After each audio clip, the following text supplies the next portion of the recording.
Assalamualaikum warahmatullahi wabarakatuh. Kembali lagi bersama saya Devon di channel Devon Osuke. Pada video sebelumnya kita telah mempelajari tentang teks styling atau format teks pada HTML. Dan pada video kali ini kita akan melanjutkan seri HTML kita, yaitu tag quotation atau citation pada HTML, atau bisa disebut tag kutipan dan juga tag alamat. Oke, kita langsung saja. Kalian bisa buka Visual Studio Code.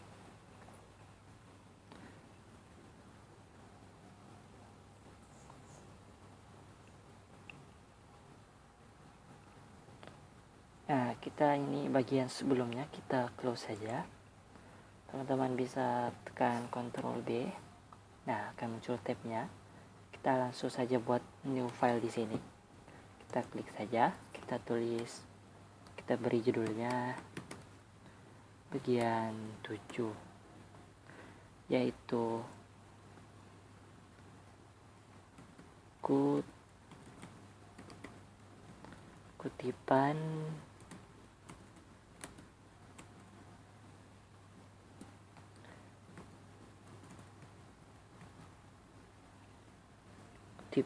dan alamat .html. Seperti ini ya judulnya. Kita enter saja, kita tutup tabnya, Ctrl B. Nah, kita seperti biasa kita buat struktur HTML baru. Kita tab tanda seru, kita tab, terus kita tab lagi. Nah, detailnya kita ubah sesuai dengan materi pada video kali ini, yaitu kutipan dan alamat. Kita taruh tag di awal ya, seperti ini, tag kutipan dan alamat. Oke, kita tab lagi Cargo Body. Oke, jadi kita langsung saja. Tag quotation ataupun tag kutipan ini berfungsi untuk mengetahui sebuah quote atau kutipan yang ditandai dengan tag Q. Jadi teman-teman bisa langsung aja tulis Q, kita tab. Oh ya, sebelumnya kita buat dulu H1 di sini. H1 kita copy saja ini tag kutipan dan alamat. Kita taruh di sini. Kita save. Nah, jadi di dalam tag Q ini berisi kutipan yang akan kita isi. Contoh ya, saya hapus dulu, kita masukkan dalam sebuah paragraf. Kita P, kita tab.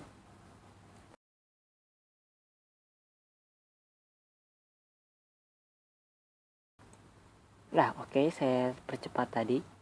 Jadi saya sudah punya sebuah tag, sebuah quotes di sini atau sebuah kutipan dari Akasaka. Kita tidak terlalu panjang ya, kita langsung tekan saja Alt Z. Nah, ini nanti yang terlalu panjang akan ke bawah. Nah, ini saya sudah punya contoh, teman-teman. Langsung ikuti saja. Teman-teman bisa pause video ini. Nah, jadi saya buat sebuah tag paragraf yang di dalamnya ada sebuah tag quote atau tag Q ini. Jadi yang di dalam tag quote itu adalah quote-nya. Jadi namanya saya masih taruh dalam paragraf nama Akasaka ini. Kita coba save, kita kembali, kita buka dulu folder kita perkecil dulu, kita buka HTML, kita klik kanan bagian 7, terus open with Google Chrome.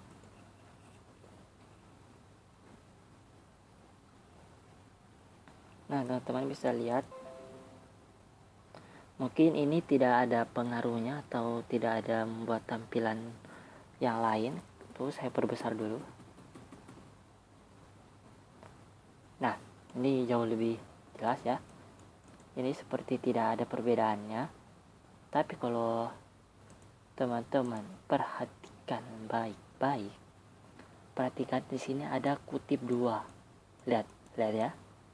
Kutip 2 ini tidak bisa saya blok. Ini berarti kutip 2 ini bukan tulisan saya ya, bukan saya nulis. Kita kembali ke VS Code. Teman-teman bisa lihat saya langsung tulis membuat sampai programmer, tidak ada kutip, hanya tag quote-nya. Kita kembali. Nah, dan dia langsung membuat secara otomatis kutipnya. Jadi fungsinya seperti itu. Ini bukan hanya tampilan saja membuat ada kutipnya, jadi ini juga dapat memberitahu informasi ke browser bahwa ada sebuah code di dalam halaman ini. Jadi tag-tag ini bukan hanya sekedar merubah tampilan suatu teks ataupun elemen pada HTML, tapi tujuan tag sebenarnya itu untuk memberikan informasi kepada browser ataupun menampilkannya kepada user. Oke. Nah, setelah tag quote dengan Q ini, ada juga tag yang sama persis dengan tag Q ini, yaitu tag block quote. Teman-teman bisa tulis itu block, nanti akan ada. Nah, ini kita klik saja block quote, kita tutup. Nah, otomatis ada. Nah, tag block quote ini yang membedakan dengan tag Q ini hanyalah block quote ini digunakan untuk mendefinisikan bagian quote atau kutipan dari sumber yang berbeda. Jadi teman-teman di sini bisa menulis sumbernya dari mana. Contoh ya, saya isikan kutipan dari Mark Zuckerberg dulu, yaitu pendiri dari Facebook. Kita hapus dulu ini. Seperti ini, kita masukkan juga dalam tag P, kata tab. Mungkin saya akan percepat videonya. Nah, teman-teman bisa lihat di sini. Ini adalah kutipan dari Mark Zuckerberg. Kalau bagi teman-teman yang tidak tahu, Mark Zuckerberg ini adalah pemilik Facebook. Kita save dulu. Teman-teman bisa pause videonya, ikuti yang saya tulis ini. Kita kembali ke browser, terus kita refresh. Nah, perhatikan di sini. Teman-teman lihat ada perbedaan, jadi dia agak ke dalam sedikit teksnya ini, dan tidak ada kutipnya, tidak diberikan kutip. Nah, yang membedakannya seperti yang saya bilang tadi, kita kembali dulu ke VS Code.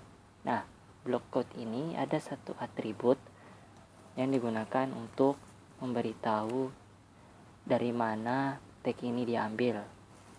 Di sini nama tagnya itu cite. Itu kita enter.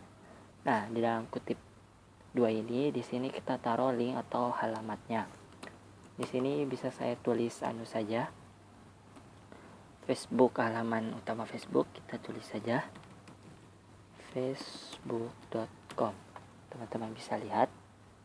Saya save, saya kembali ke browser, kita refresh. Nah, teman-teman bisa lihat tidak ada perbedaan apapun, benar-benar tidak ada setelah saya masukkan CT ini di dalam block quote-nya.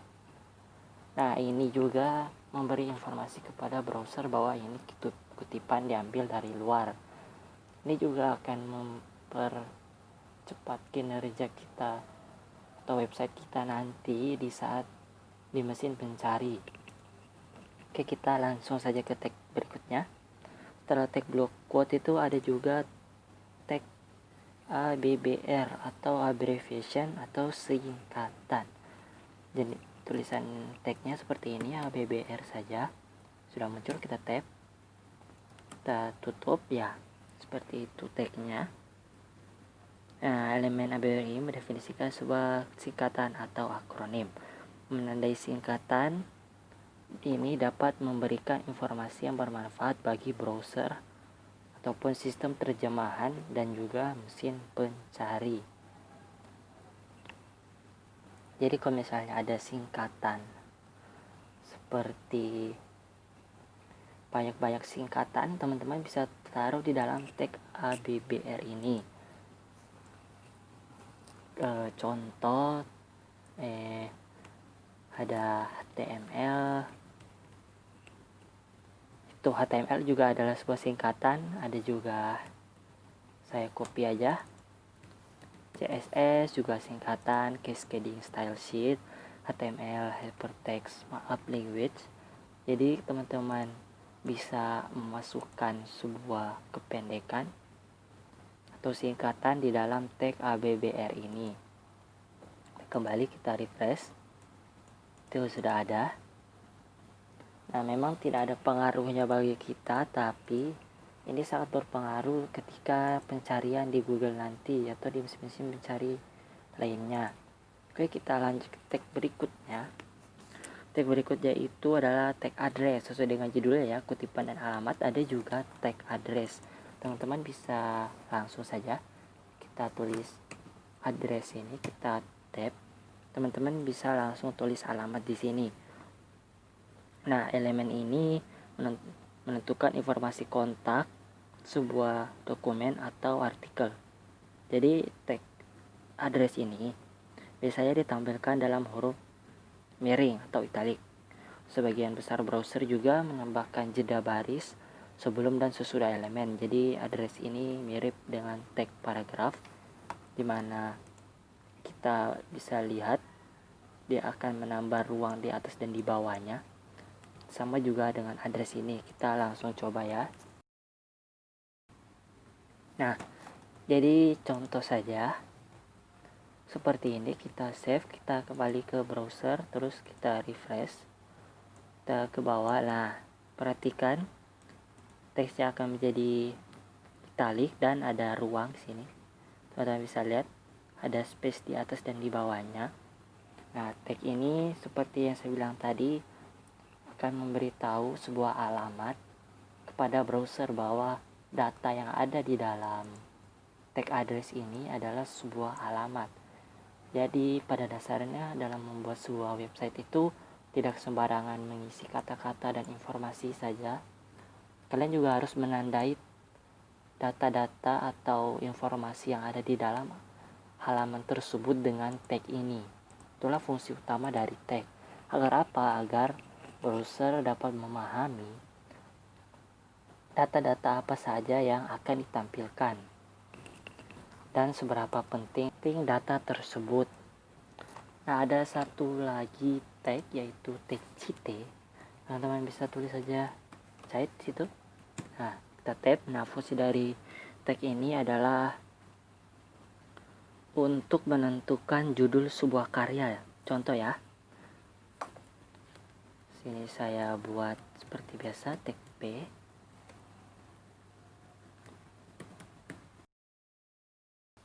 Oke, teman-teman bisa lihat, kita pasti. Nah, ini di dalam tag paragraf ada tag cite di sini, pemandangan sore hari oleh Devon. Nah, taruhlah ini judul suatu karya atau bisa dibilang judul lukisan, dan ini nama pembuatnya. Kita save, kita kembali ke browser, kita lihat. Nah, datanya sudah muncul. Nah, secara default dia akan juga menampilkan teks miring atau italik. Nah, jadi kalau misalnya teman-teman punya sebuah karya yang akan ditampilkan di sebuah halaman website nantinya, teman-teman bisa menggunakan tag cite ini untuk mengidentifikasi atau memberitahu kepada browser bahwa ini adalah judul sebuah karya. Nah, mungkin pada seri ini teman-teman pikir tidak terlalu penting karena hanya sebuah teks-teks yang tidak merubah tampilan sebagian besar. Nah, tapi ini sangat berpengaruh besar bagi browser. Browser akan lebih memahami dan lebih mengetahui data apa saja yang ada di sebuah halaman website berdasarkan tag-tag yang saya jelaskan pada video kali ini. Jadi, browser akan memahami tag-tag apa saja atau data apa saja yang akan penting bagi dia, itu penting dan akan ditampilkan pada Google pencarian atau search engine lainnya. Jadi kalau teman-teman pikir ini tidak terlalu penting juga tidak masalah, atau teman-teman tidak akan menggunakan tag-tag ini pun juga tidak apa-apa, tetapi itu juga akan mengurangi performa cepat atau tidaknya ditemukan halaman Anda di dalam Google pencarian nanti. Jadi Google akan semakin susah menemukan halaman Anda jika dicari di Google pencarian ataupun search engine yang lainnya. Nah, itu dia dari saya. Sekian video kali ini. Mohon maaf jika ada salah kata. Jangan lupa share, like, comment, dan subscribe.